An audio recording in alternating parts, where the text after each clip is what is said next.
Okay, we are now live on YouTube, Andy. Thanks, Keith. Hello and welcome everyone to the List Parish Council Highways Committee. We are here to talk about a number of issues. I first want to start by asking the clerk if we have any apologies for the meeting. We have apologies from Councillor MacDonald. And I've had apologies from Councillor Russell Oppenheimer as well. Okay, so the next item is for us parish councillors, and I'll go around alphabetically, where we have to do declarations of interest using the nationally agreed legal wording for a virtual meeting. If you turn over your agenda, you'll be able to see the nationally agreed declaration of interest statement. So Keith, I'll start with you, Councillor Keith Budden. Okay, I, Keith Budden, am a councillor of List Parish Council and a member of the Highways, Footpaths and Transport Committee. I confirm I've read the agenda, have considered the items, read any deputations received, and have no interest in declaring any of the items being considered. Thank you, Councillor Budden. Councillor Lindsley. I, Howard Lindsley, am a councillor of List Parish Council, member of the Highways, Footpaths and Transport Committee. I have read the agenda and considered any items I've received and have no interest to declaring any of these items being considered. Okay, thank you, Howard. I, Andy Smith, am a councillor of List Parish Council and a member of the Highways, Footpaths and Transport Committee. I confirm that I've read the agenda and have considered the items, read any deputations received, and have no interest in declaring any of the items being considered. Now over to you, Councillor Wilson. Hi, Nick Wilson. I'm a councillor of List Parish Council and a member of the Highways, Footpaths and Transport Committee. I confirm I've read the agenda and the papers and have no pecuniary interest to declare in any of the items being considered. I do have a non-pecuniary interest as a resident of this forest when we come to talk about Section 106 money, and I'd rather that was people were aware of that. Thank you, Nick. I'm going to, with permission of the committee, rejig the agenda and take approval of the draft minutes and matters arising from the minutes at the end of the meeting. I think if people are happy with that, I think we'll cover most of the matters arising anyhow, and it'll just allow us to get to our our participants on the item. So our first item is List Speedwatch, and I'll just do a brief introduction. Sheila has been liaising with Speedwatch, and we thought it'd be really great to have Mike, who is the chair of List Speedwatch, come and talk to us very quickly about the work that they're doing in the village, and also for us to be able to explore how we might be able to coordinate deployment of our shared resources. So, hi Sheila, sorry, I was just doing the introduction. How we could deploy, for example, our speed indicator device in a way that supports Speedwatch's deployment. As I said, Mike, if you could keep your remarks to kind of five minutes plus in their first instance, and then take questions from us if that works for you.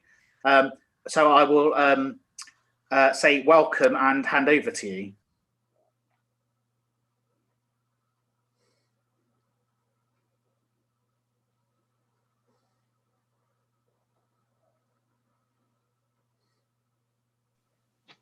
I think Mike is muted. Yeah. He is, yeah.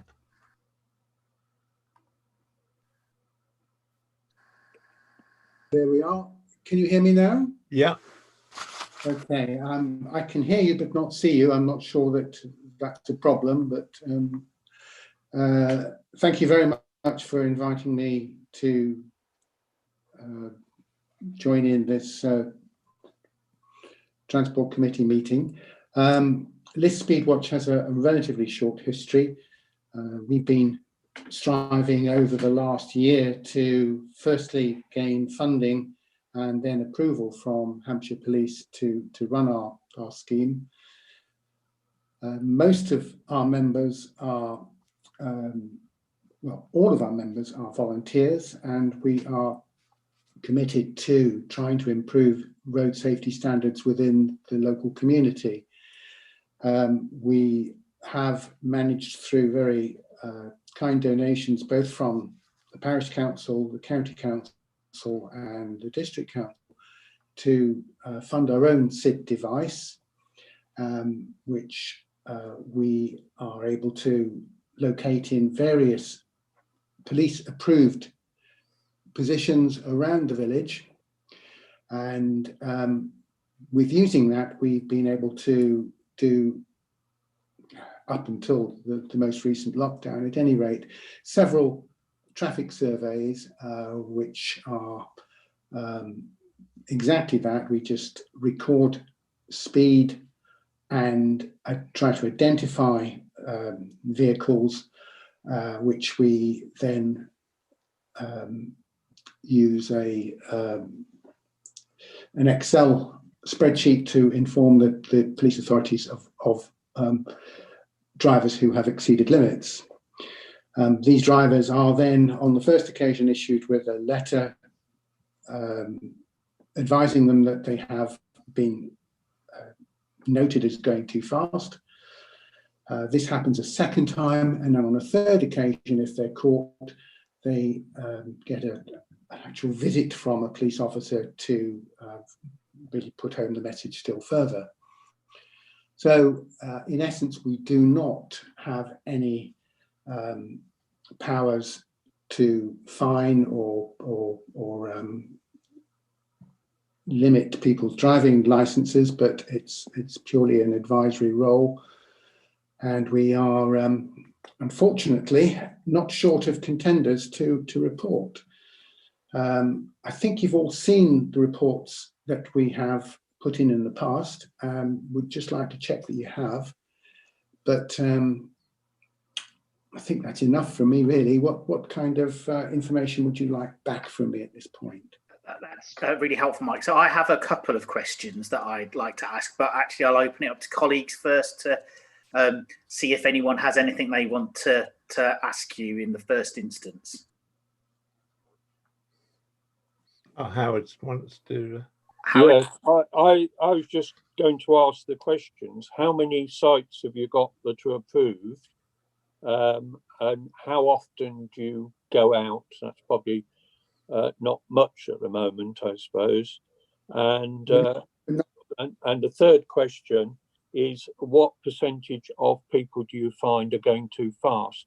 The reason I ask that is because we once or twice had the county council put up a magic black box on a lamppost which records every vehicle and the speed it's doing. And I know the one on Station Road, the average speed was 31 miles per hour in a 30-mile-per-hour limit. And I think the majority of vehicles were actually above the speed limit. So, so it's how many you have, how often, and what? Well, how many sites? Well, we've got three in List Forest, one on Station Road, one on Farnham Road, and currently 3 on Hillbrow. But it's very much limited by the number of volunteers we have. We need to have a minimum of 3 volunteers present to safely run the survey. We have had requests from residents who live on Farnham Road near to the nursing home, and also from one particular resident who lives on London Road in Hillbrow, who would like us to use our cameras there. But at the moment, the police have suspended Speedwatch activity, and we are waiting on being allowed out again. In terms of what sort of percentage, I'm afraid our technology is limited at the moment. We can't actually tell you that directly, but anecdotally, it's certainly more than 1 in 2. It's at particular sites. And for instance, on Farnham Road near Hawkton Barn, it's almost all traffic is exceeding the 30-mile-an-hour speed limit. And those that aren't are passing through us because they've been held up by other vehicles. And that's the trouble with the average speed indicators that, or information that you've been using, is that all it takes is one car to stop or a van to stop to upload a parcel to drastically reduce the average because of cars queuing behind it. But if active moving traffic, unfortunately, I have to report that it's a very high percentage of exceed the speed limits. Okay, thanks. Thank you very much for that answer. Councillor Wilson, I think you had your hand up. Yeah, thank you. Yes, I mean, I think my first comment is just to say how fantastic it is that this group has formed up and has been battling against the restrictions that COVID have imposed to actually do things during the year. I was an early signer up, but I am a miserable sinner.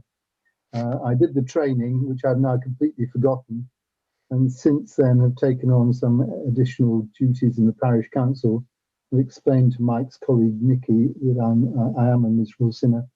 Having said that, I do wonder whether there's anything that the parish council could do to assist the Speedwatch group to have an impact. Whether there's anything in terms of sort of campaigning between us we could do through social media. And I think Andy, our chairman, mentioned our own speed indicator device, and whether we could deploy that in ways that sort of complement what the Speedwatch group is doing in terms of different locations, whether maybe we could put up our device in a location, the week before a group is going to do something at that location, something like that. Anyway, it's really a question back to Mike. Anything we can do to help? Well, I've spoken with Lizzie, the assistant clerk, and she mentioned that you had your SIP device, but she also mentioned that you were restricted in the locations that you could actually use it. Would be useful if we knew what those locations were.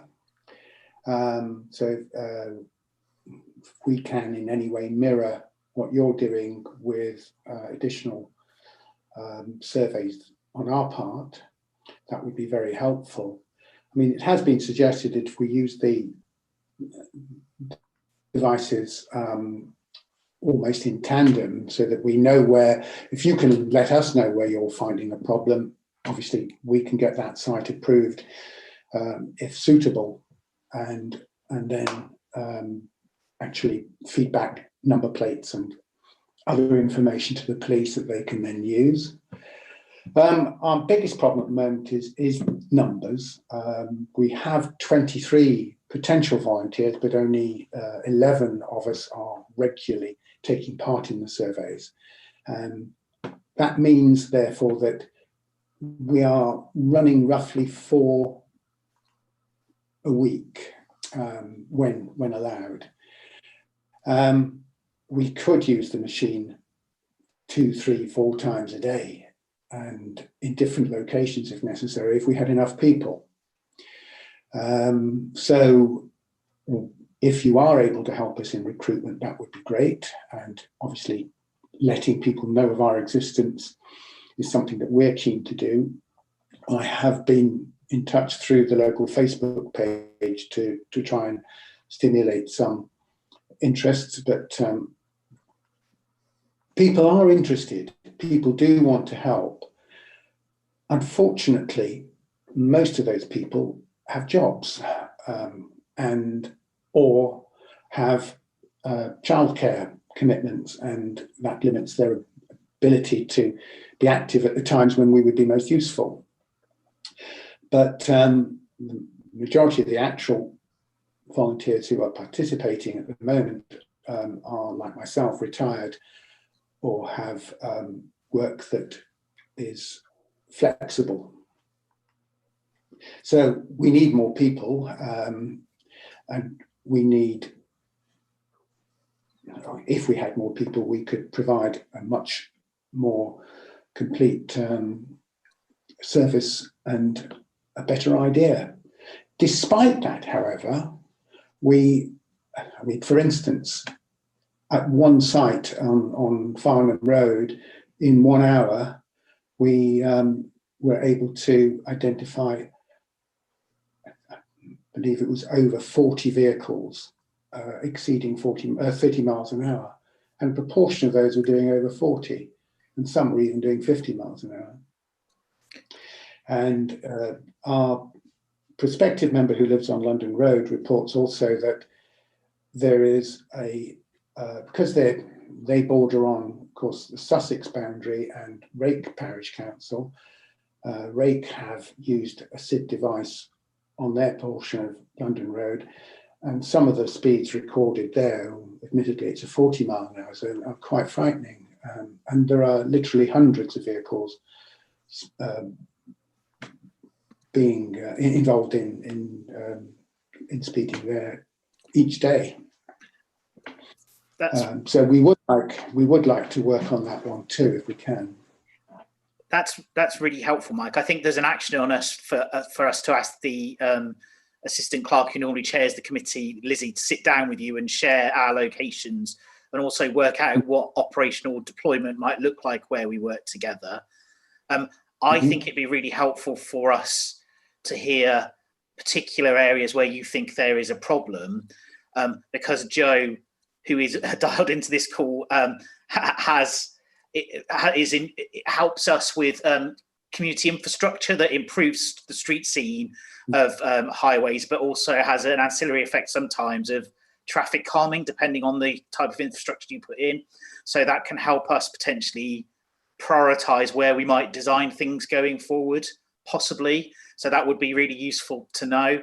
And I would really welcome it if you were keen, if you came back to the Highways Committee fairly regularly to just share what you're doing and share anything that we can do to help you to keep the dialogue open. I know you're speaking to Sheila regularly as well, and that's really, really helpful. But I think it would be really helpful for the committee to have visibility, because then we can share it with full council and just do some of that work with you about how we might help you promote your efforts to gain more volunteers as well. Well, that would be really useful. Thank you. Yes, we would be more than happy to contribute to further meetings of this nature. Hopefully in the near future, we'll be able to do it in person. Absolutely. I can see Sheila wants to say something as well, so I'll just pass over to Sheila. You're muted, Sheila. You're on mute, Sheila. Okay, sorry. One of the things that I've said, I don't know how feasible this is, but given that obviously one of the things we want to do is protect the children of the parish, would it be useful to ask the school to put out, say, a notice? They must have newsletters asking if parents, you know, would like to help out. I know you said a lot of parents have childcare problems. Yes, they do, but not all of them are working or looking after smaller children. And maybe that would be quite a useful way of asking for volunteers. Yes. Does the school have a newsletter? I believe they do have a newsletter, but we've also got one of our members, Adi Ledurkas, works at the school and has been working quite closely with the head teacher, first of all, to get the competition that we sponsored for the speed signs, which you've probably seen outside of the school up and down Hill Brow. That was a Speed Watch initiative, which was very successful in terms of involving the children, and also we'd hoped to get on the back of that some more volunteers, but it hasn't actually materialised.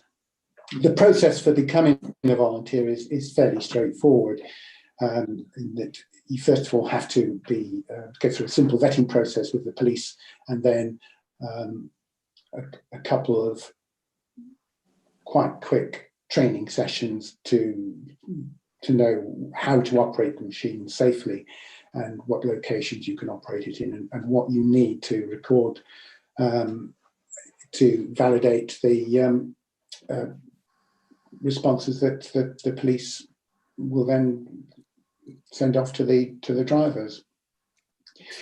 So it's not difficult. It's sometimes is difficult when you're actually on site, as I'm sure Sheila will attest, in that they're going by so quickly and so frequently that trying to keep pace with the numbers of cars that you are recording is difficult.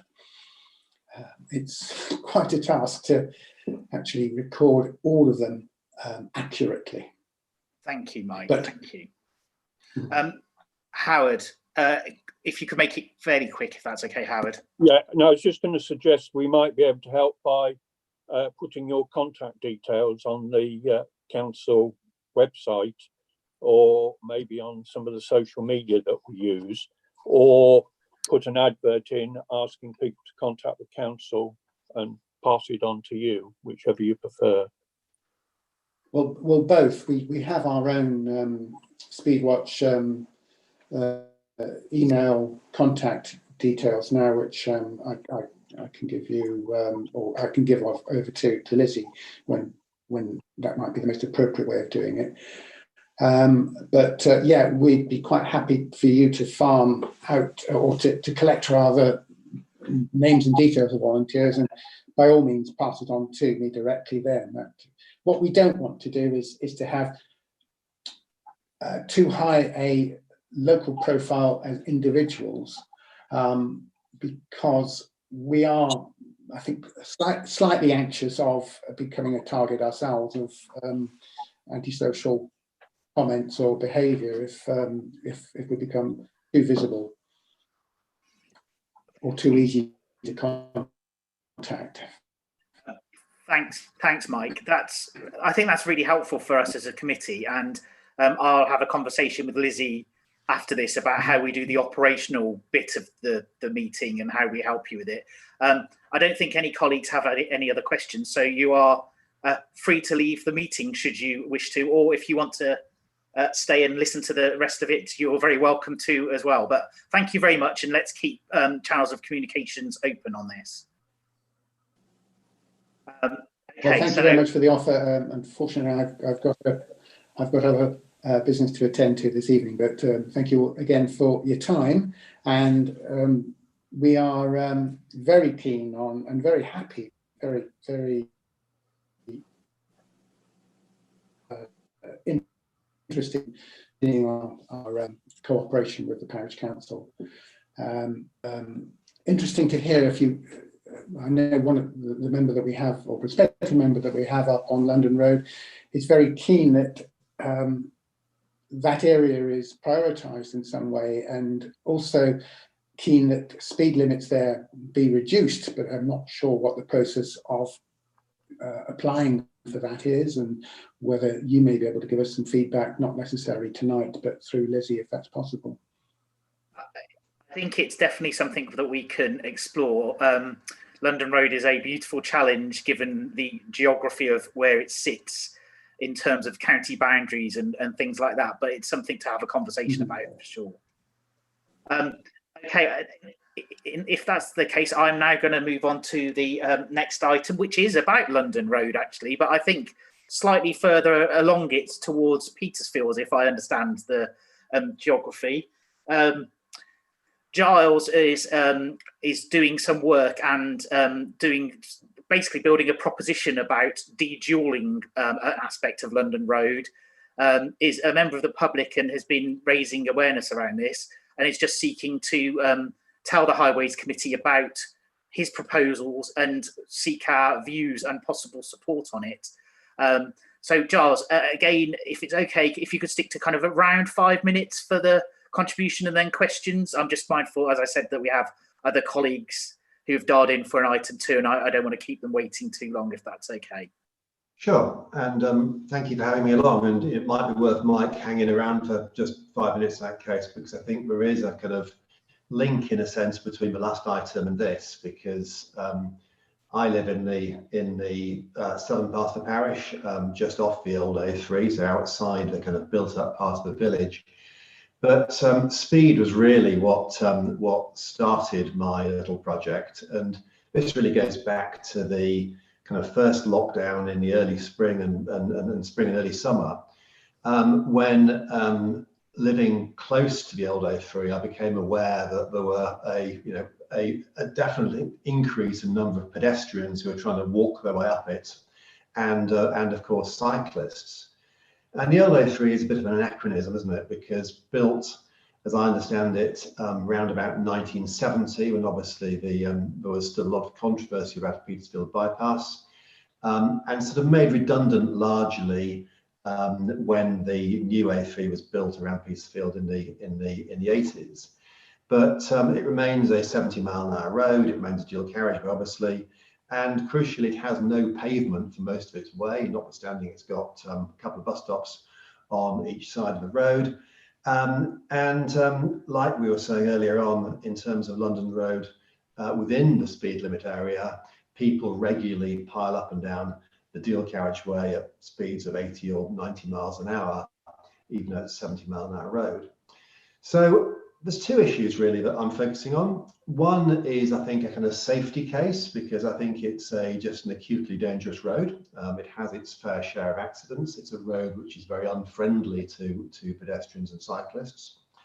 And secondly, I think, is what you might call a sort of the non-motorized user case, because certainly from that part of Liss, Hillbrow, but arguably from any part of Liss, the non-road connections between Liss and Petersfield are quite poor. So in terms of cycle routes, the official cycle route goes down Andrews Ash Road and filters its way across the railway line on a bridge and emerges by Petersfield Golf Club and onto the new A3. So it's not a particularly attractive cycle route, involving, I think, 72 steps on the railway bridge, as well as a journey on the hard shoulder. So there's not really much in the way of communication which is available to pedestrians and cyclists, particularly, as I say, from the Hillbrow end. So what I've been doing is really talking to the various parish councils involved, because the old A3 is bordered by Liss, by Sheet, by Steep, and by Rowgate. The road is looked after by Hampshire County Council and treated for all intents and purposes as being in Hampshire, although in parts the county boundary runs down the middle of the road. Russell Oppenheimer has been extremely helpful and interested in making progress on this issue. And the SDNP, National Park Authority, are also quite interested. And I've recently been talking to the District Council, because they have, as you probably are aware, a local walking and cycling infrastructure programme, which includes reference to improving cycle and pedestrian links on that old A3 corridor. And as part of that, obviously, we're talking to Hampshire County Council, and where I suspect we will get, once people get back to work in the new year, is that there will be a willingness, or certainly hope there'll be a willingness on the part of the County Council and the National Park Authority to at least partly fund a kind of feasibility study into what could be done to make that a more attractive corridor for non-motorised users. Now, Andy, you said at the start this is about de-dualling it, which I think is my sort of ultimate vision, because I think you could use the kind of, one side of the old A3 as a really nice landscaped non-motorized route for everyone from wheelchair users to equestrians, with cyclists and pedestrians in the middle. I think realistically we've got also to be mindful of likely spending priorities and the amount of cash that's available. So I think the shorter term proposition is probably a kind of remarking of a road and the utilisation of a portion of the road using road paint and possibly some kind of some sort of wand type bollards to demarcate a separate semi-segregated cycling and walking route on the road. So I think there's a sort of two-stage proposition here. One which is to probably reduce overall speeds and compartmentalise the road in that way, and then a longer-term ambition which I set out in that kind of flyer, which I certainly sent to you, Andy, and I don't know if others have seen, which has a sort of more probably a longer-term ambition, but where I think there is precedent elsewhere in the country for removing a carriageway from a dual carriageway and turning it into a kind of green route.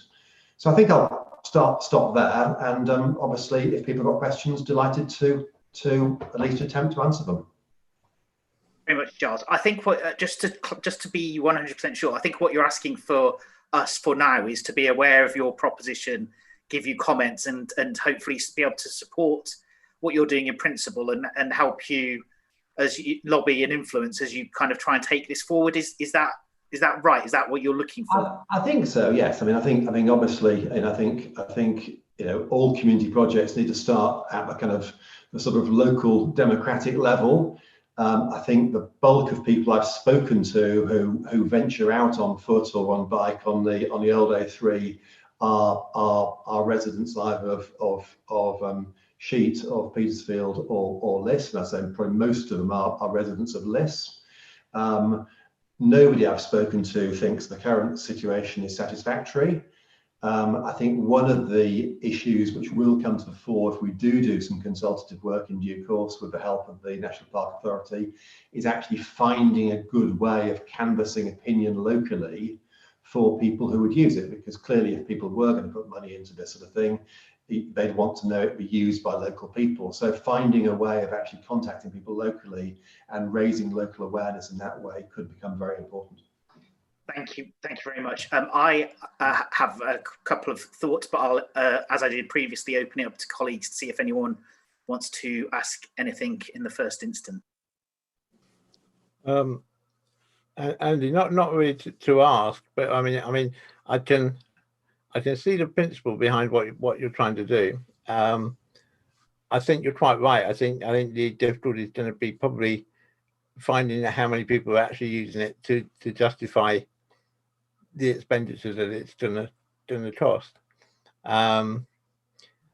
Because I mean, and certainly I think the idea of demarking one of the lanes each side and using that is probably a more likely result than actually closing one lane, because there's all sorts of issues with that, rearranging the junction at each end. And I think particularly when you get down to the Adhurst end, that becomes quite tricky.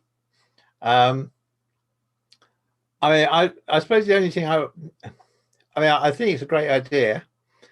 Again, I think it's just a question of demand, because I've got to say that the number of times, and I mean, I appreciate it's a bit chicken and egg, because if the road's not attractive to cycle on, then people don't cycle on it, and likewise to walk down it. But I gotta say I use that route quite regularly, and I can't say I regularly see either people walking or cycling. But I appreciate say that might be chicken and egg. So it's just my thoughts. But I mean, in general principle, I think it's a good idea. Yeah, I mean, I think that's right. I mean, I think we do need to assess demand. I mean, I think frankly, you're near certifiable if you walk down it. So to me, it's not surprising that we don't see many walkers on it. There is a reasonable amount of cycling use, and interesting. One of the reasons why the National Park Authority are interested is because one of their longer term ambitions is to promote cycling routes through National Park, and in particular they're interested in creating a kind of less trafficked route between Petersfield and Midhurst. Now, the kind of long-term aim there is to reopen the old railway line between Petersfield and Midhurst. But a shorter-term fix, because that's obviously a longer-term ambition, would be to create a designated route up the hill and turning right by the Jolly Drover, and then going along the back lanes to Yeah. And again, you know, from a financial point of view, that could be achieved at a fraction of the cost of opening the railway line. So I think it is a chicken and egg. The kind of paradox is that, you know, cyclists as a lobby tend to be very well organised and, you know, fairly easily locatable because you talk to the local cycling clubs. Pedestrians, you know, mothers, fathers with prams and pushchairs, kids on their way to school on bikes, you know, they're not as easily identifiable. So assessing demand from current usage is very hard to kind of do. But I mean, on the footpath side of things, you know, I just take the view that it's really irresponsible for us to have a 70-mile-an-hour dual carriage road with no footpath. You know, there are bits of footpath at various stages up and down the road, but, you know, not having a footpath in this day and age on a B road where there's all that kind of highway real estate to build it on strikes me as just being fundamentally wrong. Yeah, no, I would totally agree with you on that. Thanks for that, Howard. I think you had your hand up. So yes, it's not quite the same thing, but I'm aware that there was a meeting of a group in Rake Village Hall. It must be more than a year ago now because it was before the lockdown type thing started. And they were looking at speed on the section of London Road, roughly from where the school is, in Rogate, Rake, I suppose technically, and to the top of Hillbrow. Now, am I right in thinking where you're looking is the top of Hillbrow down to where the A272 crosses the London Road? And are you aware of the work that has been going on the speed? I'm not sure whether it was Rogate Parish Council doing it or just that some of the people doing it were from Rogate Parish Council. I've spoken to Rogate Parish Council. I'm trying to work out the guy's name. Mr. Dark, I think he's called, Jim Dark, is that right? They are interested, but I mean, they obviously are Sussex, and I mean, I think once you start thinking about this sort of thing, then the kind of possibilities are sort of reasonably endless in a sense. You think, well, you could extend it a bit more, To me, I think the focus is on the dual carriageway section because, as I said, it just seems to me to be so unsafe and such an anachronism. I tried to find out how many dual carriageway B roads there were in the country, and honestly, there are hardly any. So, I think the focus is on the sort of, on the immediate local issue. But I mean, if you can recollect who you were talking to or who raised that, I'd be delighted to speak to them and try and see if we've got some sort of commonality there. I can't remember exactly who it was that was running it now, but I've got contacts with Rogate Parish Council and Rake Village Hall, and I can find out for you. So well, I'd be delighted. If you can let me know contact details if you do it via the clerk. Liz Keeling's got my details, and okay. Andy and I have been corresponding, so we can. Okay, I'll have a word with colleagues in Rogate and Rake Village Hall, and I might be able to help with this. You together. Is it Adrian Collins by any chance, Giles, at Rogate Parish Council? I need to recollect myself. It's okay. So I've had I just thought I'd come on. I've had a conversation with Rogate and Rake Parish Council about what they're doing on the London Road through the West Sussex bit, so past the school. Essentially, what they have done is West Sussex County Council have a fund that places can bid into with local county councillor support to do highways improvements that the county council will fund, but they kind of, it's almost a bidding war where you kind of bid in a scheme and they do it. So Rogate have been successful in this and are about to West Sussex are out to tender on implementing the Rogate version of the scheme that's been designed. So actually, I think that Mike and I have been talking to the same person, Alison, I think it is, on London Road. Crab, yes. Yes, who is interested in speeding, and kind of, it was quite interesting to see what Rogate are doing. It's not an option for us because of the way that Hampshire does this, but actually, no, it was interesting to see what they were doing. In terms of the parish council's position on this, I think that we should support Giles in his work in principle, but Nick's got his hand up, so I will invite Nick to come and speak. Well, I was going to say something like that, but go on to say, I think it's really good that these first two items are examples of things happening without local authority feeling it has to be in the lead. I think we should be supportive, and I wish Giles every good fortune in his ambitions. The contrast, though, I would say between the two presentations is that the first is a group, and I just wonder, Giles, are you a leader of yourself, or is there a group of you, and is there something we can sort of latch onto, or even join, or encourage others to join?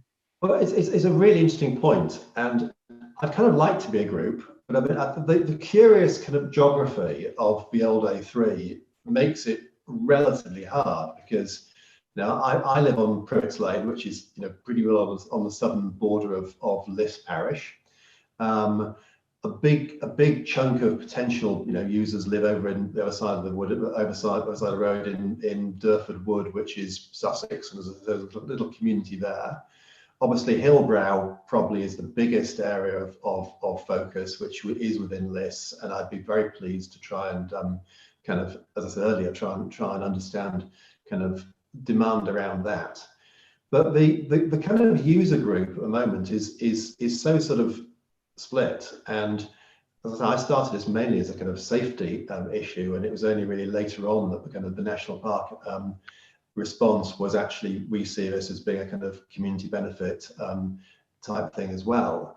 So yes, I think the short answer is I would love to find a way of recruiting more interest, and there was reference to the parish Facebook page earlier, but equally, to me, there's always a danger of going off half-cocked on these things, and therefore, my sort of personal preference had been to try and see what we could do, particularly in terms of a feasibility study, and get some sort of concept there, and then obviously look to go out and consult with people once we have that in place, because I think it's always easier to get worthwhile consultation response when you've got something for people to consult against, something for people to react against. If you go out with a kind of sort of do you think this is a good idea, then you may get support, but then you get sort of fatigue setting in, and people aren't necessarily willing to continue supporting it beyond that initial phase. So I think the local democratic element about it is hugely important, but I'd be guided by people with more experience than I have as to when the right time really is to try and garner that. It could be worth sort of testing the market. I mean, it was very interesting when COVID hit us. An individual in our community set up a COVID support network on Facebook, and literally got hundreds of volunteers to deliver things to people who were shielding. And our men shed from nothing to a really vibrant gang of sort of collaborative blokes, mainly. The occasional woman, I should say, rather than odd. And it just might be, that through social media, you would get a small group of sort of activist types. It was just what occurred to me. You are an individual, and sometimes it can be helpful in persuading faceless bureaucrats like I used to be by having a group. So I've just gone off video because my connection was a bit weak. But I'd absolutely welcome any pointers you can possibly give me. I suppose I've been a bit nervous, a bit like Mike earlier on, that there might be a large body of parishioners who enjoy going up and down the old A3 at 80 miles an hour.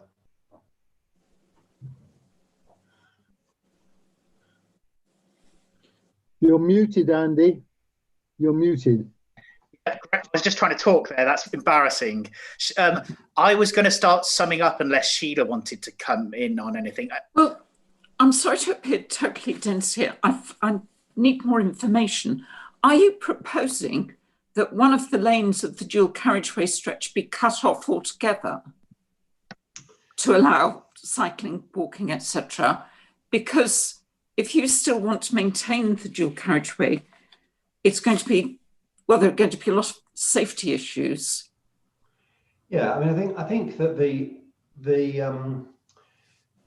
obviously back in the mists of time, back in the before it was changed in about 1970, that road was the main A3 to London, but it was also a single carriageway road, and so I think it was the northbound carriageway, the now northbound carriageway, was basically added on. There was a compulsory purchase order of the land along the western side, which enabled them to build a second carriageway. So the old road was basically what is now the southbound carriageway. And of course, back in the day, it would have been a two-way road.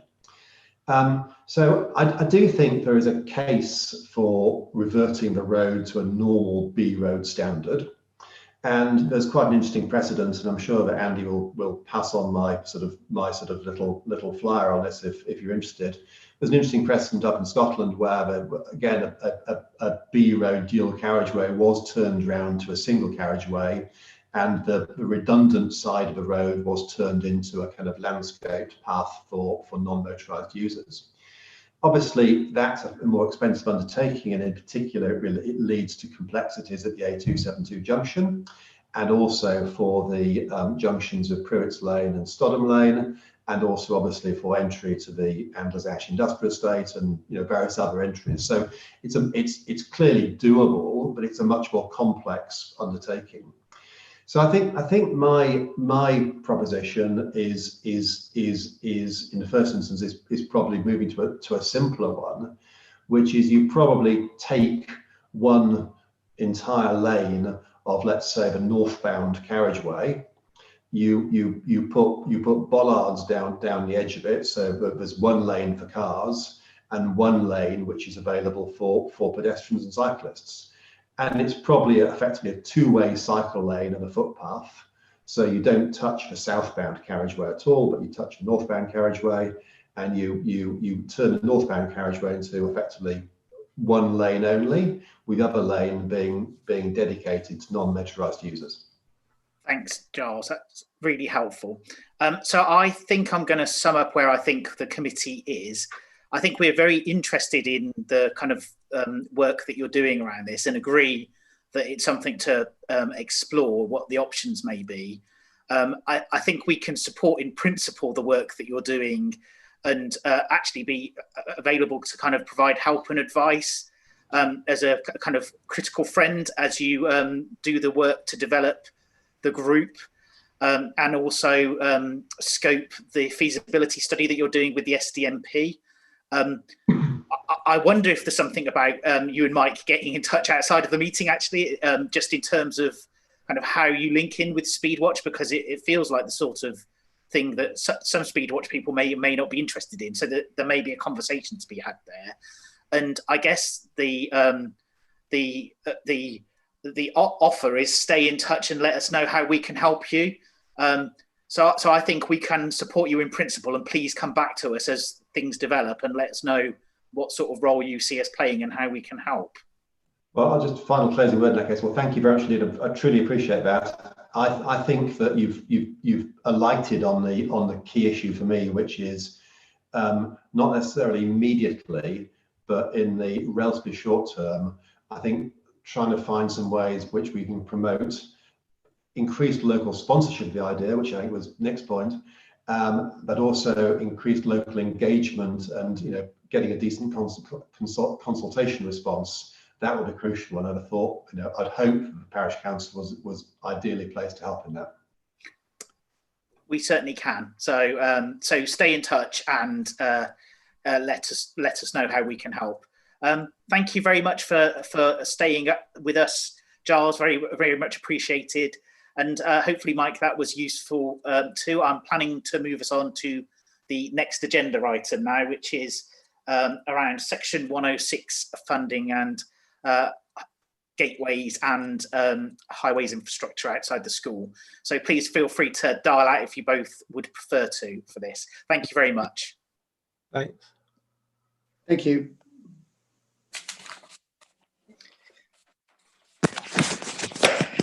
So we're moving on to our next item, which is Section 106 investment.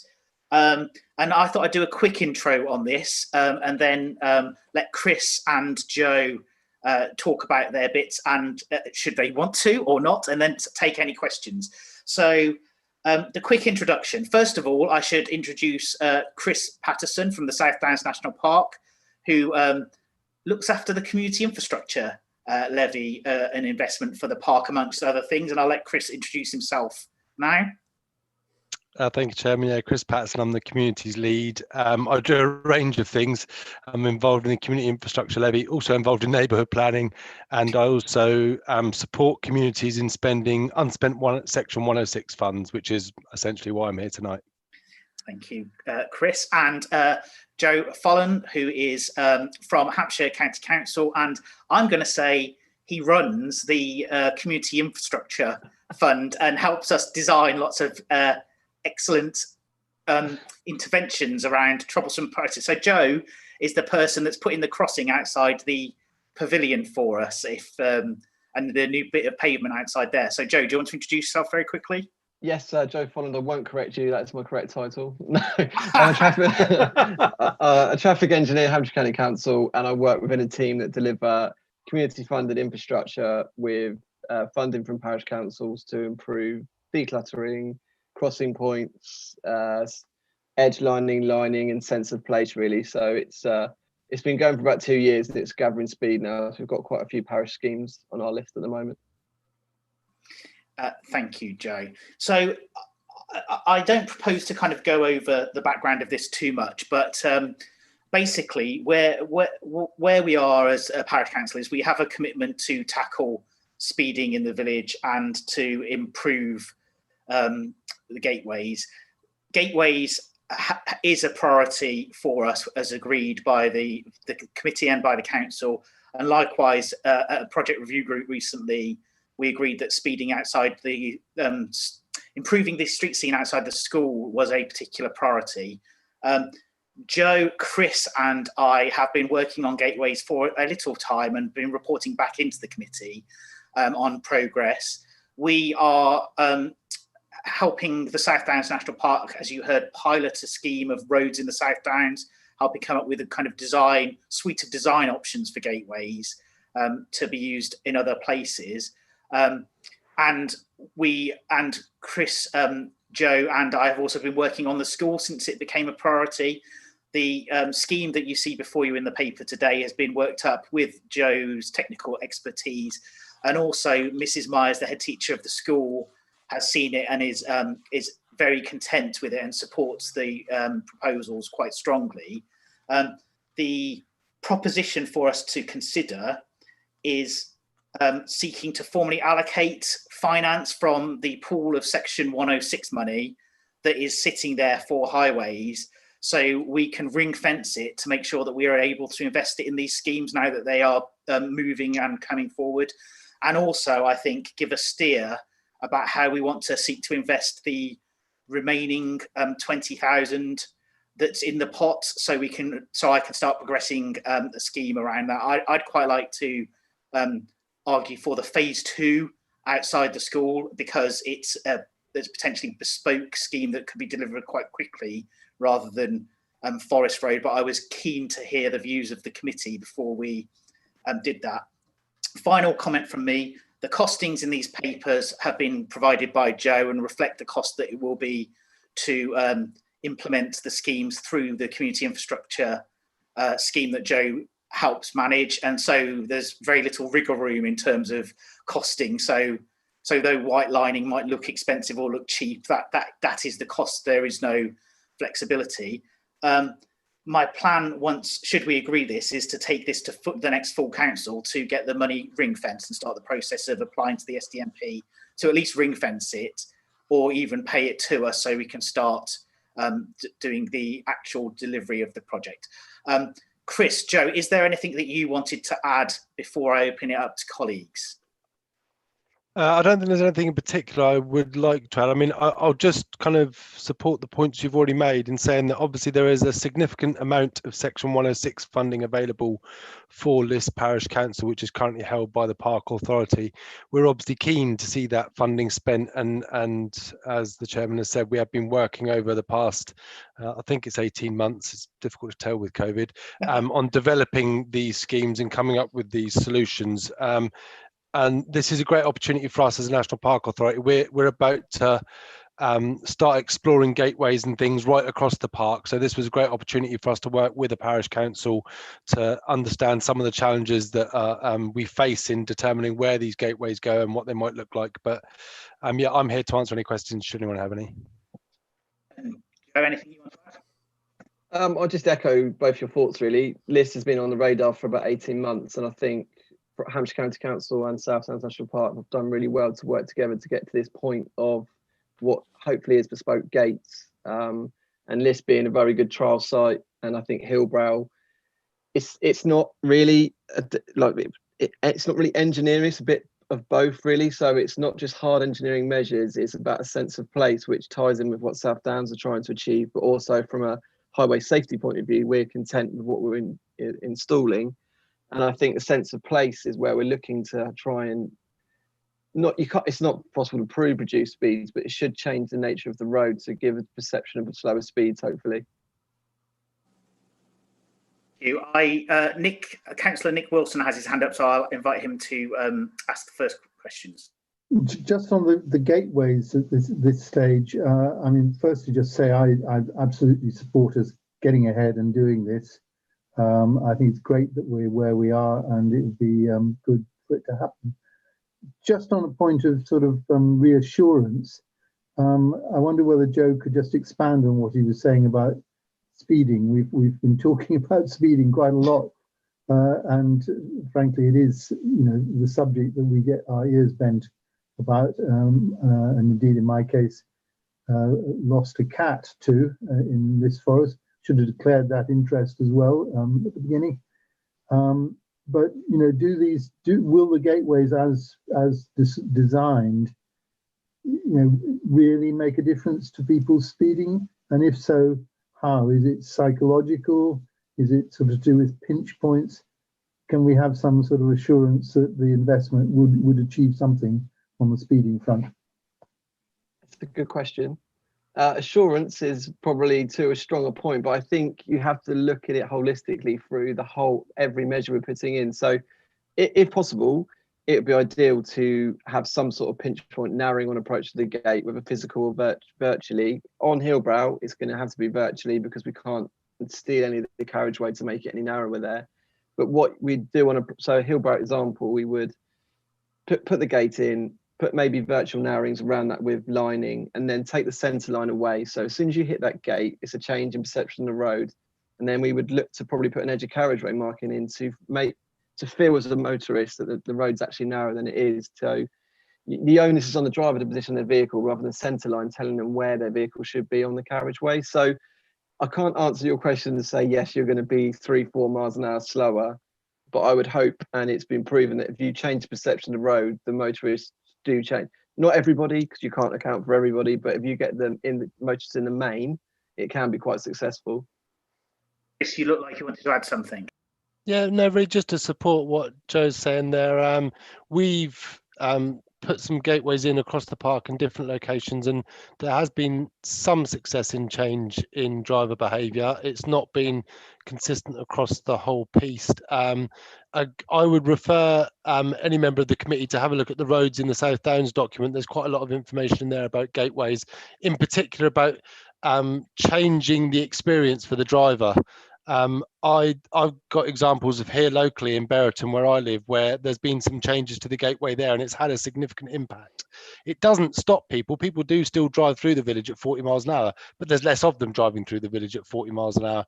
I think it's trying to find that combination of physical build outs and things like that, but also the gateway to give people a sense that they've changed from an open road into a more residential area. But yeah, I think have a look at the roads in the South Downs document, and there's some case studies on our webpage as well. But I'm hoping we'll learn more from this, and it's a shame the guy from the Speed Watch has gone, because one of the things I was going to ask is whether they might be willing to do some monitoring of speeding in and around where the gateways go, should they be installed. Chris, very happy to put you in touch with the chap that does Speed Watch, if that's helpful. I just wanted to add as well that the very final design of the gateway still isn't concluded. I fed in the comments that we had at our previous committee meeting in an email to Joe and Chris, and once as the design work moves forward, as we start allocating funding to this, there'll be a bespoke design for each place to make sure it fits the highway and is safe. So the gateways will be similar, but the road layout around it will be for the location on the highway. It doesn't mean that there will be different interventions. It just means that we will need an individual design for each site. And part of our job as a committee, I think, will be how we make sure that we consult residents as we get closer to the kind of more finalised product, in terms of saying, this is what we're proposing to put here. Do you have any views, to make sure that the community are happy with it? I don't think that will stop us doing it, but it just gives people a chance to feed in as we have more concrete plans. And we can't assume that everyone watches this committee, no matter how exciting it may or may not be. So I just wanted to add that. I also wanted to say that Joe, Chris, and I have talked about Forest Road as well in Liss Forest as a real challenge. I think it's fair to say, and I'm not misquoting colleagues here, to say that we think it's somewhere that needs improvement, but it's quite a significant engineering challenge, and probably so we're looking at a gateway for Forest Road, but we think a kind of further intervention is probably a bigger engineering challenge than just for the community infrastructure scheme. And for that reason, I'm speaking to one of Joe's colleagues in the near future, whose name Nicola Waite. Sorry? Nicola Waite. Nicola Waite, yes, who is responsible for more heavy duty engineering solutions. So her team can put in things like roundabouts, pavements, change road surfaces, and all that sort of stuff. And I want to have a conversation with her about how we might do some scoping around Liss Forest for future sill bids rather than 106, because I think the funding will be quite significant. There'll be quite a significant requirement around that. But I just wanted to reassure the committee and any Liss Forest residents who are watching us that Forest Road remains on our priority list, but is probably going to be a solution through a different route. Right, any other questions, colleague? Oh, Howard's got his hand up. Howard. Howard. Sorry. Yeah. Yeah. I was going to raise this when we were talking about the minutes of the last meeting, and we haven't done that yet. I'm not sure that we agreed what it says, but even so, there's a strong implication in the minutes that these sites are at the edge of the village. And in fact, seven sites, only 2 of them are actually on the edge of the village. The others are actually within the village. And I think if we're going to talk about gateways to the village, that's an implication that it's on the edge of the village, and they aren't. And I think we would be open to criticism of spending money advertising when you're coming into the village when you're not coming into the village. Howard, the committee's already agreed the locations at our previous meeting, so I'm not proposing. I dispute that, as I've said, but we haven't discussed those minutes yet. And even so, what it actually says in there, it says, use the location of the current list boundary signs for lists. I've no recollection of us agreeing that, But anyway, it carries on. Howard, I'm afraid, Howard, we're not going to go through the minutes now. We're getting an update on the projects and looking to allocate funding to it. So, that's what I'm talking about. Howard, I would like us to stay on the agenda item, and we can talk about the minutes and see whether or not we agree them as the next item. In terms of comments on this paper and the gateways, if you have a issue with the location, that is noted. We will see whether or not we agree the minutes going forward. Is there anything else that you wanted to ask Joe or Chris? Well, you're talking about giving the go-ahead for these locations. Actually, no, Howard. I'm actually asking us to allocate ring-fence funding for the 7 gateway sites that I believe that we agreed, but to have to ask full council to make that application to the SDMP. Chris, sorry, I saw you had your hand up there. Yeah, just to come in on this item, I think one of the things we as an authority would like to do is ensure that we've got, particularly where we've got significant levels of Section 106 funding in the bank as such, we're keen to make sure we've got these sums assigned to a project. Now, the detail and the positioning of the gateways in the conversation we're having now, that I believe can be ironed out further down the road. I think for me, what I'd like to see is a commitment in writing from the parish council that the funds relating to this particular project you're comfortable with, because once we've got that, should we come to the situation where a developer sought to claim some of these funds back, we'd have the certainty to say, well, actually, no, there is a project on the table, that project's in position, and we've got the backing of the parish council, which you can clearly see here in a minute. So I think that's kind of where we are. I mean, I don't want to enter into a debate about the location of them. That's absolutely at the discretion of the parish council. Okay, well, I'll accept that. And I've made the point that I'm not happy with the current locations. Keith and then Nick. Yeah, I mean, I think I'm 100% supportive of this idea. I mean, I think particularly the changes outside the school. I think what's there now seems like a very good solution compared to where we are at the moment. I like the idea as well, the low-level planting along the front of the school there to stop people parking on that curb, which they do otherwise.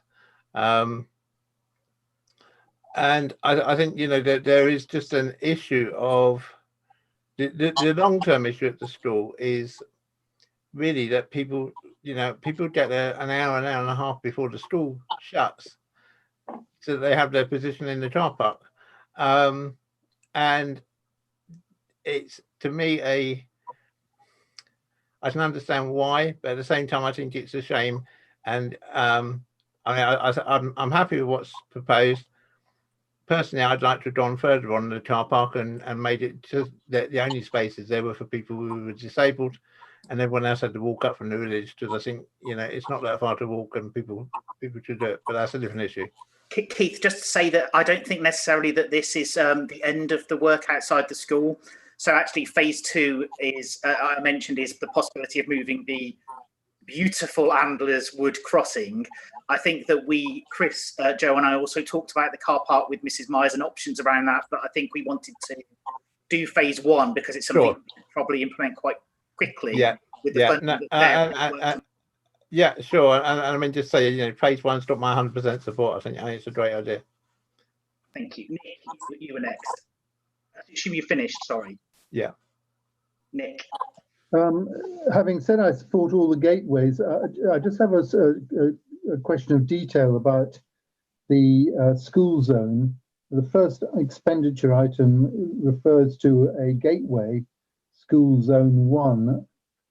And on page 1, it refers to, in the 7 that will be funded from the first tranche of money, it refers to, you know, 1.5 or paragraph 1, item 5, bottom of Hillbrow Road before school. So I just want to make sure we aren't duplicating, because this money is precious. I then have some questions. I would like to support the school zoning phase 1. I wouldn't want to second guess it. A great deal of hard work has gone into the proposals, and I don't think we're going to improve on that in the committee. I would like us to get ahead and get that allocated, if the full council supports that. Thank you. So you are right. I think that the gate at the bottom of Hillrow Road before the school has been counted twice in the paper. However, I would say that we keep the funding allocations the same for when we put it before the council for a couple of reasons. One, to build in a bit of contingency because these are not absolutely final costs. Two, for the very practical reason that Chris mentioned about us trying to allocate as much of our funding as possible to identifiable schemes. And that's my two points really. So from this meeting, I would like us to agree the two allocations and also potentially agree to allocate in principle the final remaining amount to phase 2 works outside the school, just so it's allocated. Nick, you can come. That was my more contentious point, which to me, I don't fully understand the background to the crossing being in a place where we think it isn't most effective. But if it is in the wrong place and is to be moved, is this a good use of Section 106 money to rectify a previous mistake, if it was a mistake? Putting it another way, are there not more deserving priorities? I obviously am thinking about Forest Road in this forest, and given the complexity of what is needed in Forest Road, should we not be allocating some funding to a feasibility study, which is going to cost quite a lot? Alternatively, in 2 meetings of parish council committees recently, people have referred to the problems of parking outside Tesco's and the danger to, particularly to children, but to children and adult pedestrians around there. So I do think we ought to have some debate about that 22,000. I hear what you're saying, Nick. I suppose Forest Road, my understanding, Chris can correct me if I'm wrong here, is that Section 106 cannot be used purely for feasibility. It's actually for infrastructure, bricks and mortar. So we couldn't just allocate it for a pure feasibility. The issue about crossing outside Tesco's, I would say, is more played into the village centre redesign work as the long-term solution. So we've got the money allocated for that. It's about enforcement. I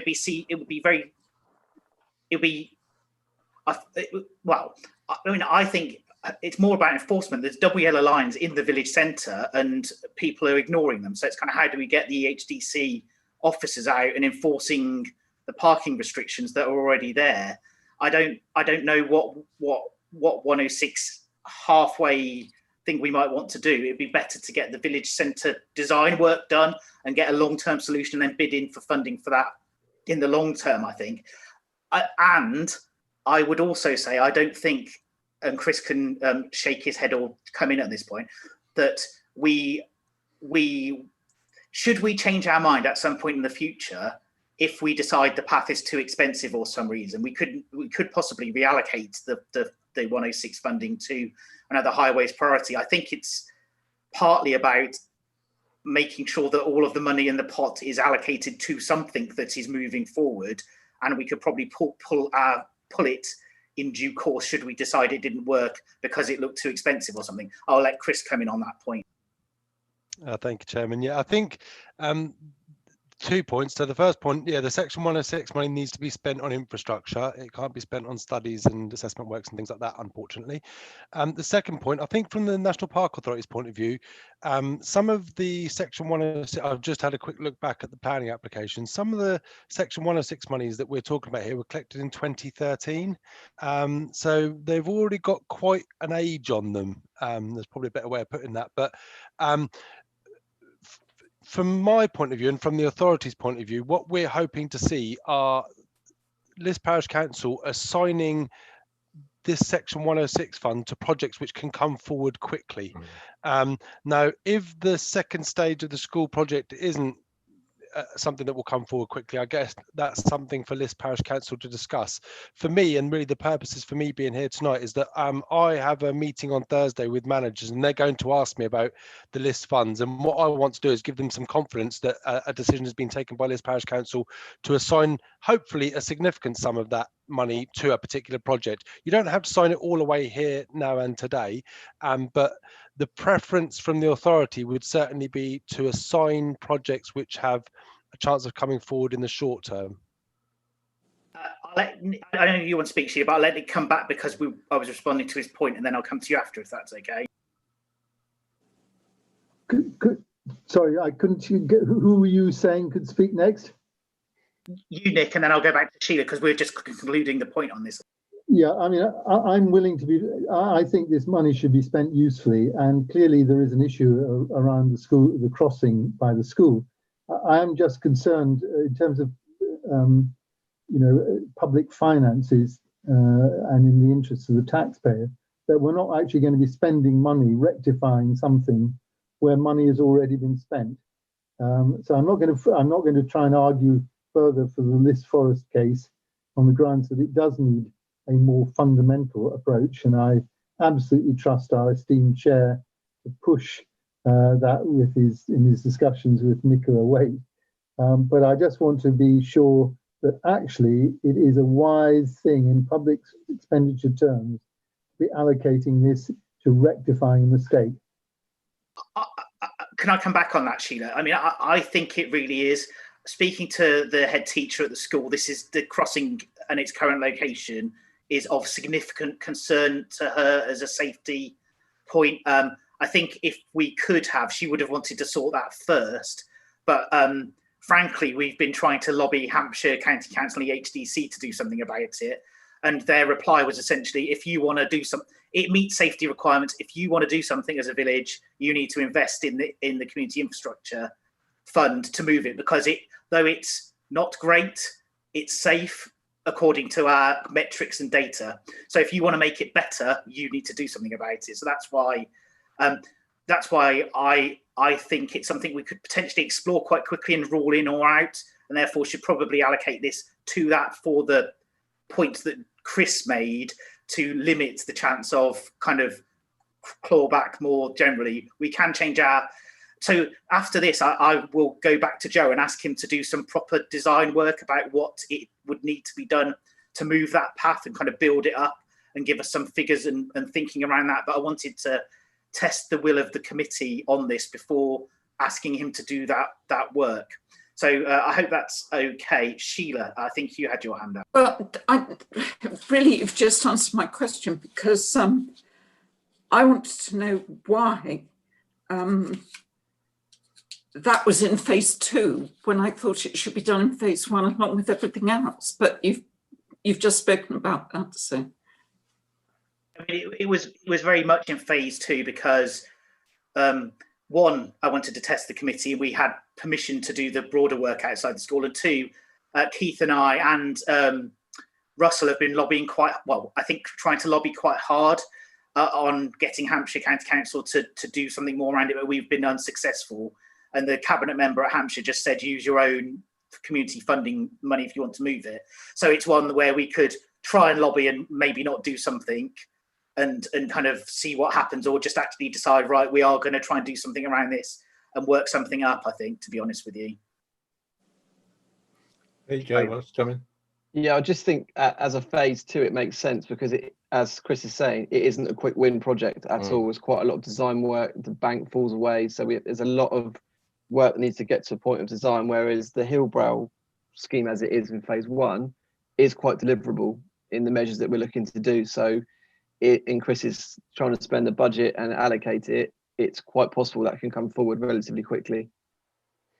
Yeah, I think that's a good point, Joe. And I think as well, because if we think about public perception in the village, we know that this money is money that, as Chris says, we've sat on for 6-7 years and are now spending.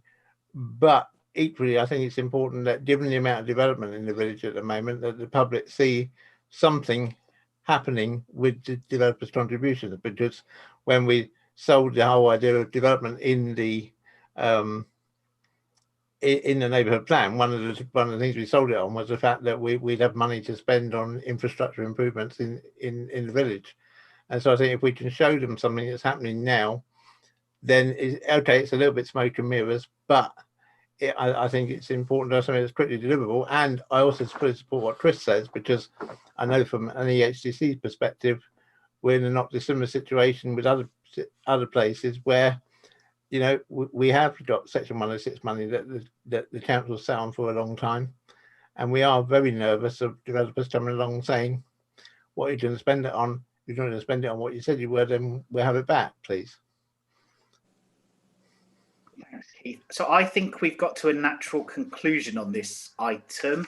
So I'm just going to go back to the recommendations of the paper and say the committee, I think, has agreed to note the progress on the gateways and on Hillbrow school zone work and the phase 1 and phase 2 approach. Has agreed in principle to allocate the 35,900 to deliver 7 gateways. And agreed in principle to allocate the 24,950 to Hillbrow Road School Zone Phase 1. And finally, an additional one, agreed to allocate the 22,000 to Hillbrow Phase 2, subject to detailed design work from Joe.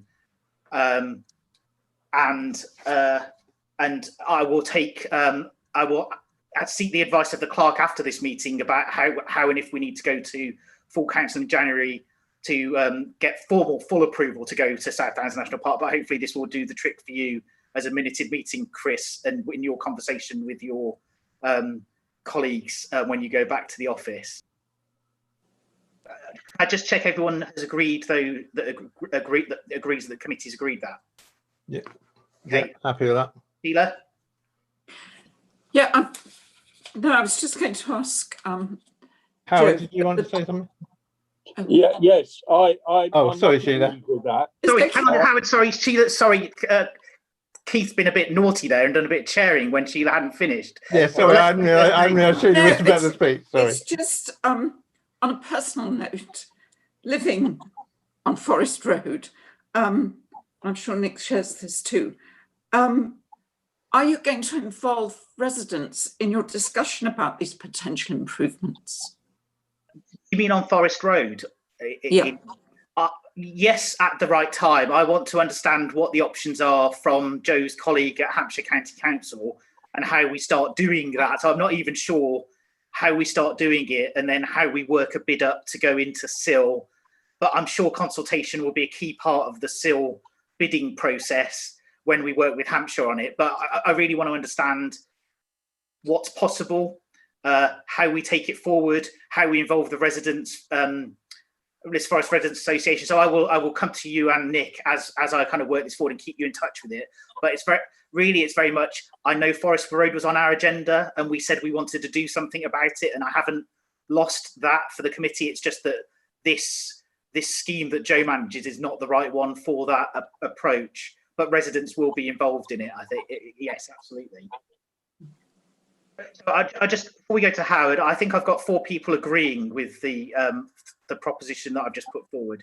Keith, yeah, myself, Sheila, and Nick have all voted in favour of that. Howard, you want to? I can't agree to it for 2 reasons. One is that I don't believe your assertion of what we agreed at the last minute meeting. I won't go into that. And secondly, other people seem to have seen a document which I haven't seen, and which there's no mention of in the agenda for the meeting. So I don't know what that document is, but I've circulated by email and delivered by hard copy to everyone on the committee. So I'm sorry if you haven't managed to pick that up. If it was, it may well be my fault, but I'm not pointing arrows at anybody, but I just don't seem to have it. Well, I'm sorry that you weren't able to pick it up from your email or from the hard copy that was delivered. I think we can move on from this item now, and we've kept Chris and Joe quite late. So thank you very much for sitting through the rest of the meeting. And thank you very much from me for the kind of close working that we've developed between us all. It's really, really helpful to be able to work with the two principal authorities on this to come up with schemes that are deliverable and workable, and actually have you come along and explain to the committee the approach that we're taking and how you're helping. So thank you from me personally for the work on this. Thank you. No problem. Thank you. Good luck with the rest of your meeting. Thank you. See you later. Dial off, and then we'll Bye. move on to the minutes, I think.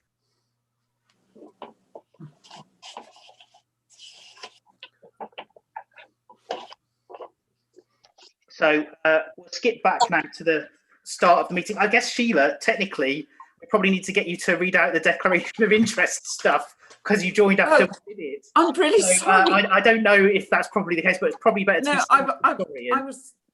I'm stupid. I jotted down both the Zoom number for yesterday's meeting and today's meeting and threw away the wrong one, typed in yesterday's and had this notice saying the host already has a meeting.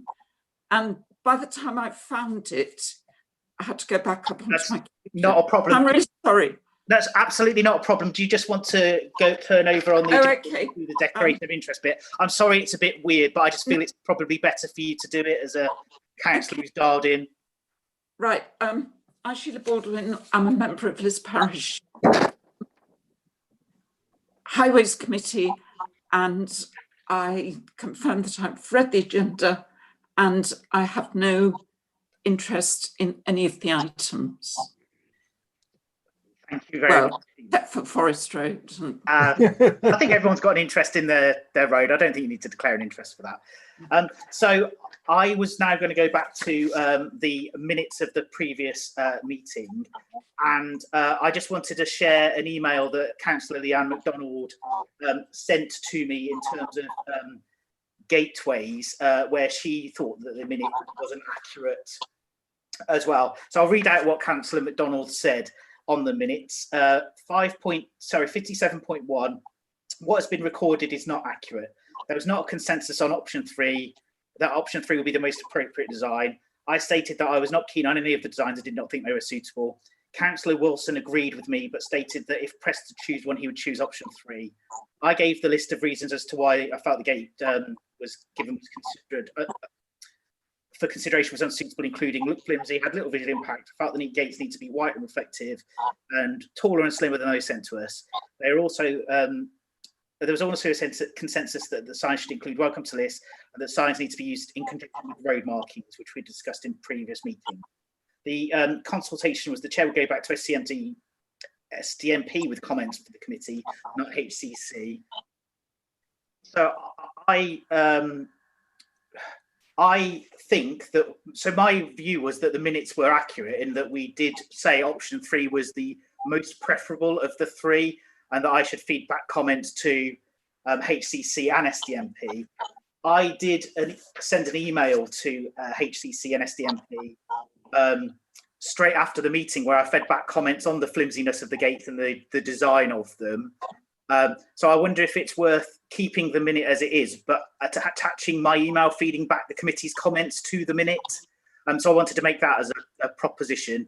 I would be grateful for Nick's view, obviously, as Leanna's mentioned, Nick, and also colleagues' recollection on locations of the gates, because I was pretty sure that we agreed the locations on the map and the place for the gate. So it was quite surprised to hear Howard's comments, but I'd welcome comments about that. Nick, you put your hand up. I'm afraid I can only help on the issue of the design, not the location. My memory was the same as Leanne's, that we didn't really like any of them. And I think if I was being, I obviously was, I wouldn't dispute the fact that when pushed, I said option 3 was better than the others. But actually having been sensitized to the issue of what gateways look like, I've observed driving around the South Downs National Park other gateways which are in white and are a good deal more striking when you actually get to the periphery of whichever settlement it is. And I do think something which is a bit more a bit more obvious, would be preferable in terms of the speed reduction point. But you know, we can go on and on and on about design. I think the important thing is to get ahead and do them.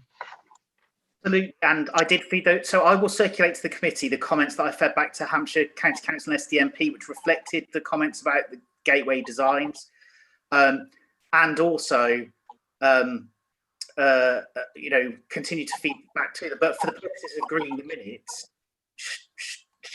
shall we? I mean, how do we? What do you feel like that is factually inaccurate, or are you happy to sign it off with my email to HCC and SDMP attached to show that we fed in, the comments were fed in and the design process is underway, because it's an ongoing process? I'm pretty sure we did not think that any of the designs being offered were satisfactory. I'm pretty sure that was the case. Okay. So change it to what? Someone suggest new wording for that. Wording for that in a minute, then, please. I think the problem here is now it's discussed. I think that's right. There was no decision on option 3, and there is no decision in the minutes on it. What the minutes are is a comment on some of the things that people said, and it seems to have missed some vital ones out. So I think those comments from Leanne and Nick need to be included, and that needs to be reworked. Hey, does someone want? I will come to you, Sheila. So I have. Does someone want to suggest a form of wording? Perhaps you, Nick, as the person that represents Leanne and yourself in terms of the gateway. How would you suggest amending? I think it's really difficult at this long distance, but I think the consensus was that none of the designs were attractive. If pushed, option 3 was the most satisfactory, but we would prefer something that is more would actually give more prominence to the gateways and encourage reduction in speeding, something like that. But I think that would, in a sense, we're adding to where we were thinking last time. Sheila and Keith. Well, I remember that we did have a discussion about wanting something taller and whiter so that it would be more visible, and presumably at dusk, nighttime, etc. But we did say we wanted something that was prominent, something visible.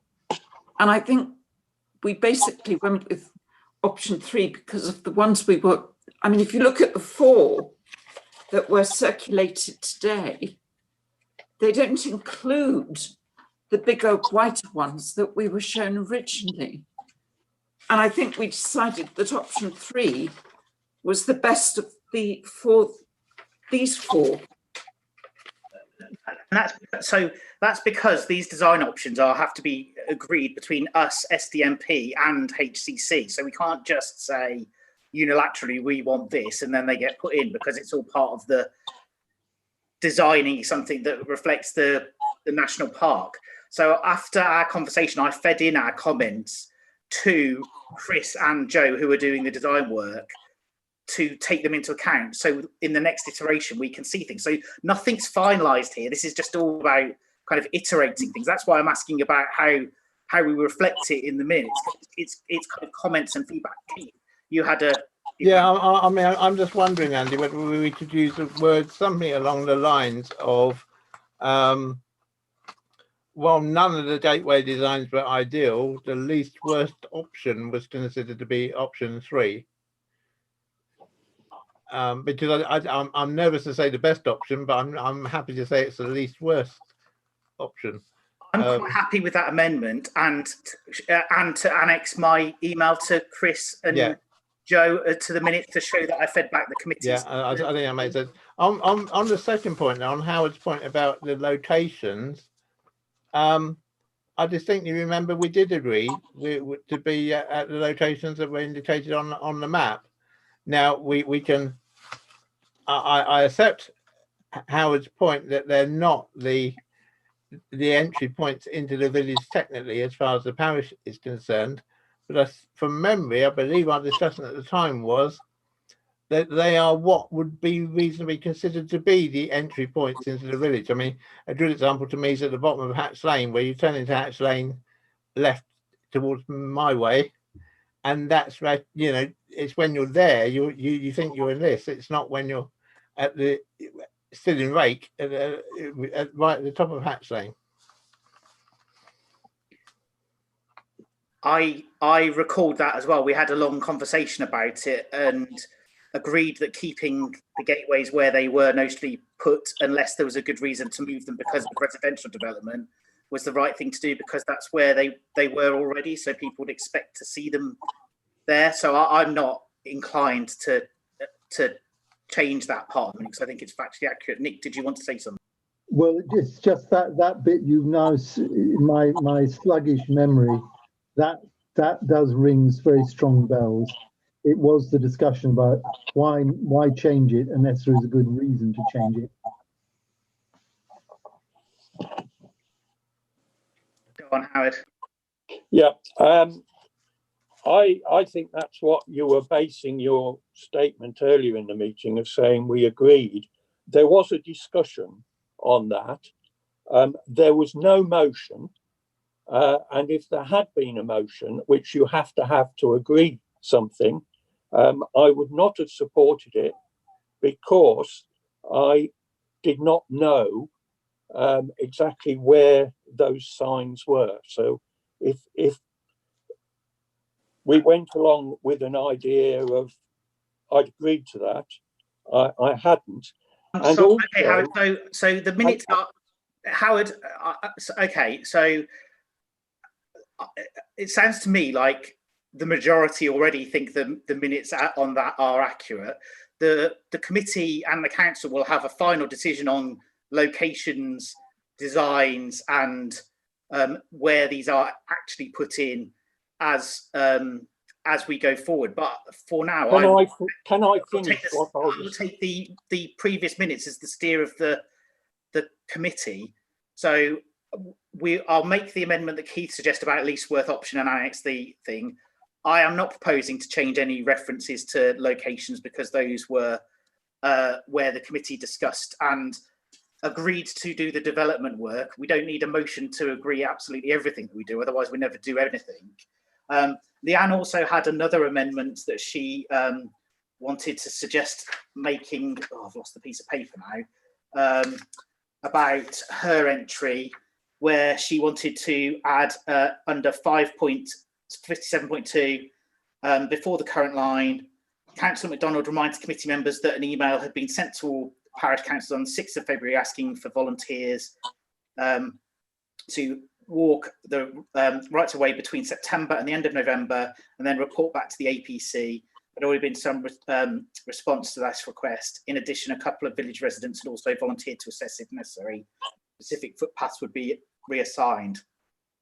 I am quite happy to add that because it just describes a bit more about what she was doing around rights of ways, if colleagues are. Yeah, I'm content with okay. that. So can I move that we... No. Move that we agree the minutes subject to... Can I raise a point of order, please? Go on then.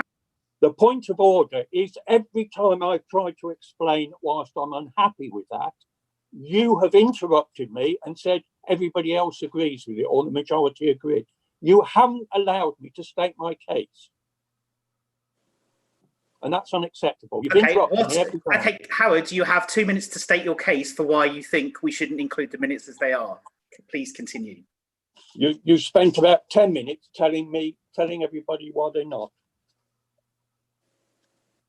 I wasn't completely aware of where the current boundary signs were. And because of that, if there had been a formal motion, I would have voted against it. But however, the wording that is there, it says, unless there is good reason for moving the gateway, for example, that a new residential development that needs incorporating.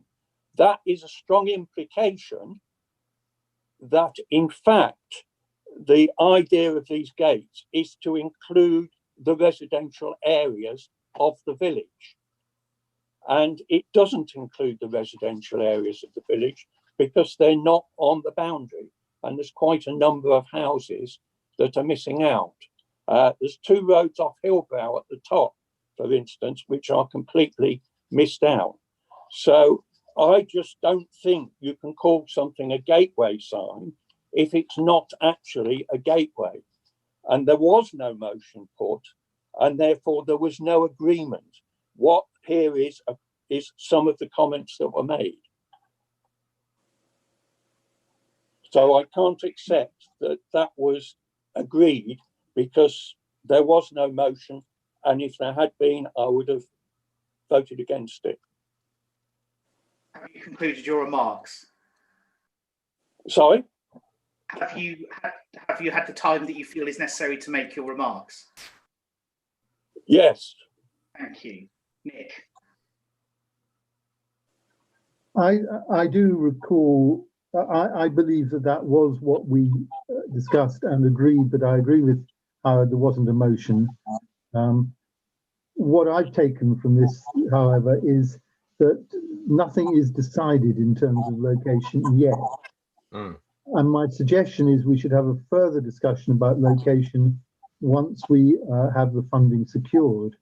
In the meantime, I think it would be very helpful if Howard would consider where he thinks the most appropriate gateway location should be, so we can then compare those locations with the current locations and see whether there is merit in moving from where they currently are. I think we need to move it forward rather than further debate the minutes.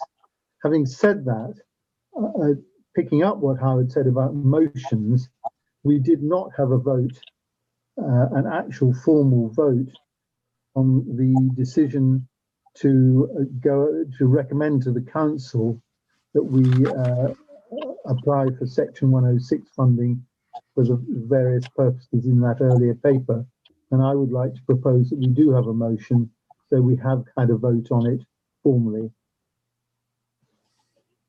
Okay, if we add at the end, no formal decision was made, I think that would fit in with what I'm saying and with what Nick is saying. I don't want to change the minutes because I think it reflects the conversation, to be completely honest with you. I mean,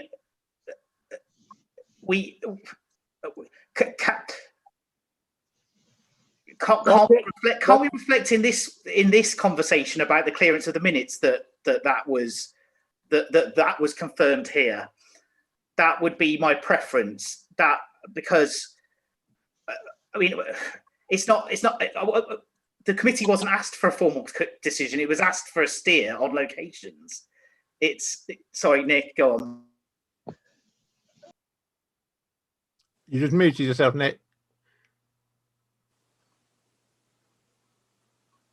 So exciting, I'm muting myself when I think I'm unmuting. How about we do amend the minutes to say the members took the view that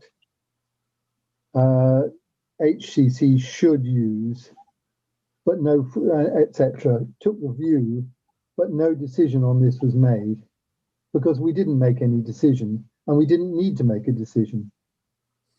We do, however, need to make a decision that we can all stick by, that we want these funds allocated for the purpose we've previously discussed in this meeting. Yeah, okay. And I just don't have any doubt about that at future meetings. That is fine with me, that amendment. If you got that. Okay, can I just say what it should be is not we, some members agreed. The majority of members agreed? I don't know, we didn't take a vote. So you can't say that. Some members agreed. I will accept that. The view was expressed that it doesn't matter. All right, we the view was made a expressed decision by some members then, if you want to put it that way. the way it reads is a decision was made, and I don't believe a decision was made. It doesn't read that a decision was made because there is no motion to put. So it's a steer of the committee. However, I will take into account this and recirculate the minutes for comment over email, and we will not formally adopt them today because this is getting a bit crazy, to be honest with you. So I will look at the comments here and I will recirculate them and we will adopt them at the next meeting. However, I am going to suggest that we put a formal motion to agree the allocation of the funding that we have formally agreed to go to council. So my motion will be that the Highways Committee seeks this parish council to ask South Downs National Park to allocate Highways Section 106 funding held from developers' contributions to the List Gateways project to the value of, can't find the value of it now. 35,900. To the value of 25,900. 35,900. 25,900 to the Hillbrow Road School Zone Improvement Phase 1 to the value of, Nick? 24,950. And to the Hillbrow Road School Improvement Zone Phase 2 programme of 22,000, is it? Yep. Okay, and I have a seconder for that motion. Nick, secondly. Thanks, Nick. All those in favour? Can I just ask a question here? We are at the moment Those against? We're discussing proposal, the accuracy of the minutes. You're now saying that the accuracy of the minutes will not be discussed at this meeting. I've withdrawn the item with the consent of the committee, as far as I can see, because we couldn't agree the minutes. So I'm going to reword them and then recirculate them for formal. Okay. Yeah. Okay, that's fine. So going back to the motion that has just been approved by 4 or 5 of us, Howard, do you want to vote for or against it? I'm happy to support that motion. Great, thank you. I think it would be better though if you had the exact location of the gateways to still be decided by the council. Too late. We've just voted on. We voted on the motion. I don't really check it now.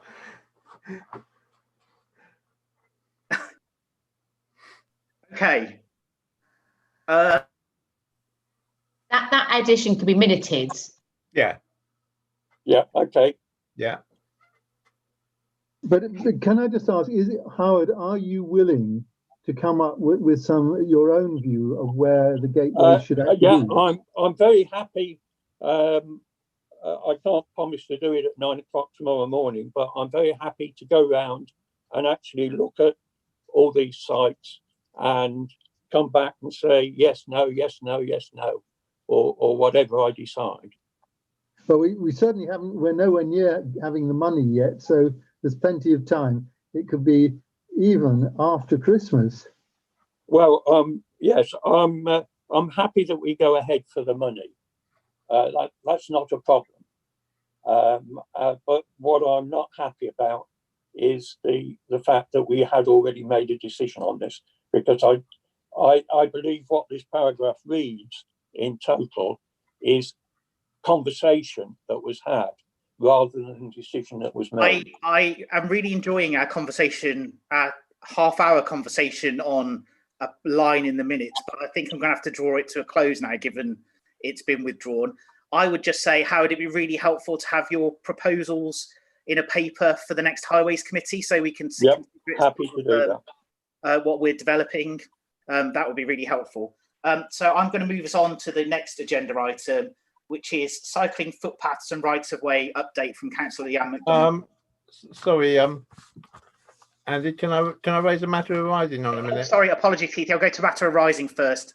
Apologies. Okay, on 57.3 on public transport, because last time I mentioned about the risk to central government funding when the emergency funding ended.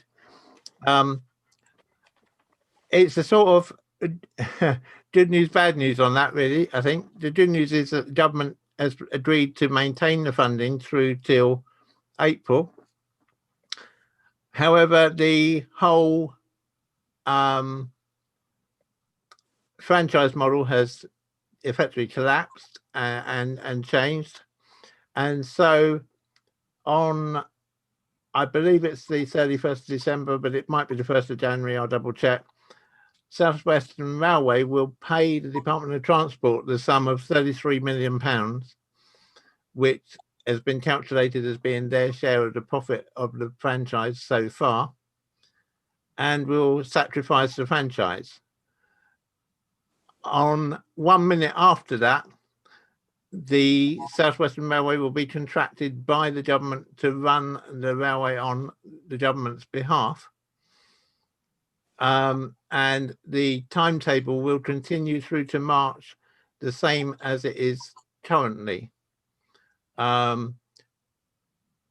We were originally due to have additional trains in December, and from December onwards, had the franchise model continued, but it hasn't continued, and therefore the funding is only there to continue running the same trains that we have right now. But it is a fluid situation, and I'll obviously update the committee at the next meeting when hopefully we should know what the situation is post-April. But at least we know until April that we have the same train service we have now. Thank you, Keith. Any questions for Keith on that? Yes. Okay, I will take silence as no questions. So the next item is footpaths, cycling and rights of way update, and Councillor MacDonald. Councillor MacDonald has shared with me earlier today a written update on where she's got to.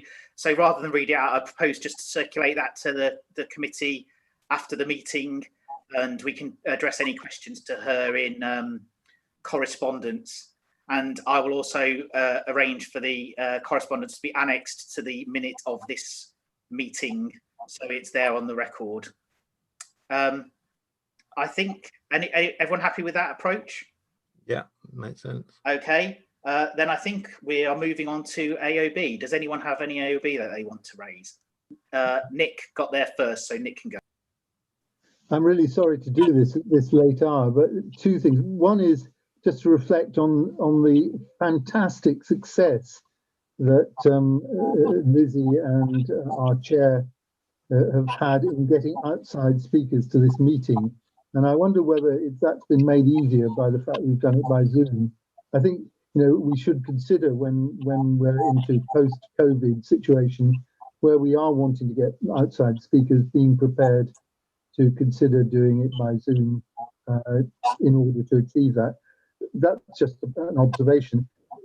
The substantive issue was, I do think we are hearing great concern about safety around the Tesco's area, and we should be turning our minds to short-term, cheap short-term solutions. It won't preempt anything about the village design, centre design, but would alleviate that in some way. So I am not going to get into. So first of all, does the committee agree with that? That work? Because I'm quite happy to have a conversation with Joe again about what some interim solutions may be around the village centre as is, in terms of kind of street scene and stuff. But I don't want to do it if the committee doesn't agree or think that's not appropriate, or may forget this conversation going forward. So I just wanted to sense check that colleagues are happy with me doing that.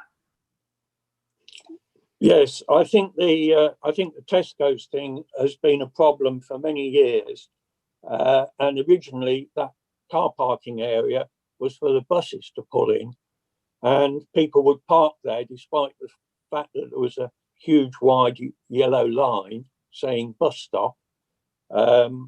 And in fact, eventually the council gave in and moved the bus stop a little bit before that up towards the top of Hillbrow. And that cost a penny or two to do that. But I think it's still an issue. And I think we need to try and think again. So I'm supporting that. Thanks. So Keith, I was wondering if there's something we could do as part of the planning thing around this as well, given the whistle stop car park may or may not be out of commission because of the planning application that's in. Yeah. Is there a conversation to be had with Joe around conditions on that and a study on traffic flow or something like that? I certainly think we can do that, and I think as well it'd be worth us having a look at the traffic study which was done to support that planning application, because although I don't agree with its outcome on where people could park, it does have some figures on number of vehicles and so on, which I think is something which we could probably draw on. So Nick, Keith, do you want to look at that data together and see what we can find out, and I'll have an informal conversation with Joe, and let's look at that planning application as a way to leverage, possibly to get some quick leverage on it, because it's not impossible to put a highways condition on planning applications, or seek to, is it? So no. It may be something that we want to try and get in that world. I think it would be really good to invite our new councillor colleague Rob to contribute to this, because he raised it, and it's a good example. If you've got an issue, let's get involved in trying to help solve it. That makes sense. I'll talk to Joe and let's convene a joint highways planning committee meeting on tactics around the application / highways requirements implications, and I'll invite the new councillor as well. Did anyone else have any other business? Okay, and I declare this rather exciting highways committee closed just 2 minutes before we need to get an extension as well. Excellent. Okay, thanks very much, everyone. Good fun as ever. Thanks for your contributions. Thanks, Thank you. Happy Christmas if I don't happy Christmas. Absolutely, I forgot. That's really rude of me. Happy Christmas, everyone. Thank you.